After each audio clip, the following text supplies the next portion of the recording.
हरे कृष्णा। आइए जानते हैं कात्यायनी व्रत के बारे में। ये व्रत गोपियों ने किया था भगवान कृष्ण को अपने पति के रूप में पाने के लिए। तो हेमंत ऋतु के पहले महीने में गोपियां सुबह उठकर यमुना में स्नान करती थी ब्रह्म मुहूर्त पर, और फिर हाथ में हाथ पकड़कर वो भगवान कृष्ण की लीलाएं गाया करती थी। उसके बाद यमुना की जो मिट्टी है उससे वो एक प्रतिमा बनाती थी कात्यायनी माता की, जिन्हें दुर्गा या भद्रकाली भी कहा जाता है। तो उनकी प्रतिमा बनाकर उसकी पूजा करती थी, उनको धूप दीप फूल और चंदन अर्पण करती थी। साथ ही वो उन्हें फूल धान और पत्र भी अर्पण किया करती थी। तो इस तरह से उनकी पूजा के बाद श्रील प्रभुपाद कहते हैं कि एक रिवाज है कि अगर हम किसी हमारे आराध्य की पूजा करते हैं तो उसके बाद आशीर्वाद या कोई वरदान मांगना एक रिवाज है। तो गोपियाँ इस मंत्र का जाप करके कात्यायनी माता से एक आशीर्वाद मांगती थी। वो ऐसा था, कात्यायनी महामये महायोगिन्यधीश्वरी नंद गोप सुतम देवी पति में कुरुते नमः। मतलब भगवान कृष्ण जो है नंद गोप सुतम, उनको हमारे पति के रूप में हमें दे। तो इस तरह पूरा एक महीना गोपियाँ सिर्फ हविष्यान्न खाती थी, ऐसी पूजा करती थी और हविष्यान्न खाती थी। तो हविष्यान्न का क्या है? ये है चावल और मूंग दाल से बनी खिचड़ी जिसमें हल्दी या कोई भी मसाले नहीं है। तो प्रभुपाद कहते हैं कि ऐसा अन्न हमारे शरीर की शुद्धिकरण के लिए भी अच्छा है बहुत।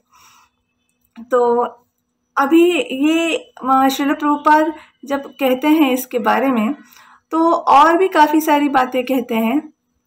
जैसे कि शुरुआत में ही कृष्ण बुक में प्रभुपाद कहते हैं कि जो 10 से 14 साल की लड़कियां हैं उन्होंने शिव भगवान या अब ये कात्यायनी माता की पूजा करनी चाहिए एक अच्छे पति पाने के लिए। ये वैदिक काल का एक रिवाज है। तो वैदिक काल में सभी लोग आ जाते हैं, कृष्ण भक्त भी आ जाते हैं, देवी देवताओं के पूजक भी आ जाते हैं, सब एक वैदिक संस्कृति में सब आ जाते हैं। पर भक्तों के लिए स्पेसिफिकली आगे जाकर श्रील प्रभुपाद कहते हैं कि नरोत्तम दास ठाकुर ने कृष्ण भक्तों के लिए, जो कि वैष्णव है, उनके लिए किसी भी देवी देवताओं की पूजा को निषिद्ध माना जाता है। उन्होंने किसी भी और देवी देवताओं की पूजा नहीं करनी चाहिए। पर कुछ जगहों पर श्रील प्रभुपाद कहते हैं कि डिवोटीज समटाइम्स वर्शिप कात्यायनी। तो काफ़ी सारे आचार्य इस विषय में कहते हैं कि गोपियों ने जो पूजा की थी वो महामाया मतलब भगवान की बहिरंगा शक्ति नहीं थी, बल्कि भगवान की योग माया अंतरंगा शक्ति थी, जो कि स्पिरिचुअल पोटेंसी है। तो जो गोपियों ने किया था उसको हम कॉपी करने से या उनका इमिटेशन करने से अच्छा है कि हम उन्होंने जो इंस्ट्रक्शंस दिए हैं, ये गोपियाँ जब प्रीच करने आई थी, जैसे अभी रूपा गोस्वामी हैं, ये गोपी थे, तो इन्होंने हमें जो इंस्ट्रक्शंस दिए हैं वो हम फॉलो करें और उस हिसाब से हम हमारी भक्ति में आगे जाएं। फिर भी श्रील प्रभुपाद कहते हैं कि समटाइम्स डिवोटीज वर्शिप कात्यायनी, जैसे कि उस पर पूरा वो निषिद्ध नहीं है ये कात्यायनी व्रत करना, पर जैसे कि समटाइम्स ये एक व्रत जैसा पूरी मतलब निष्ठा से हर बार कर ही रहे हैं ऐसा नहीं है।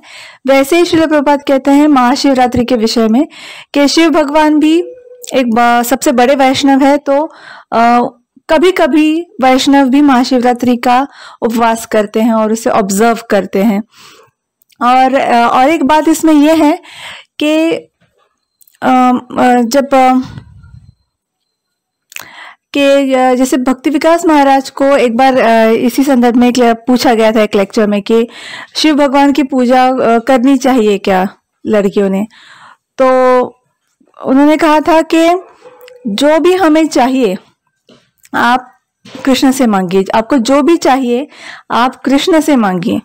तो उस लाइंस पर हर एक व्यक्ति या लड़कियां ये डिसाइड कर सकती हैं कि उन्होंने क्या करना है, पर बॉटम लाइन यही है कि आपको जो भी चाहिए कृष्ण से मांगिए, क्योंकि कात्यायनी माता भी कृष्ण की ही शक्ति है। तो अल्टीमेटली तो कृष्ण ही हमें सब देते हैं।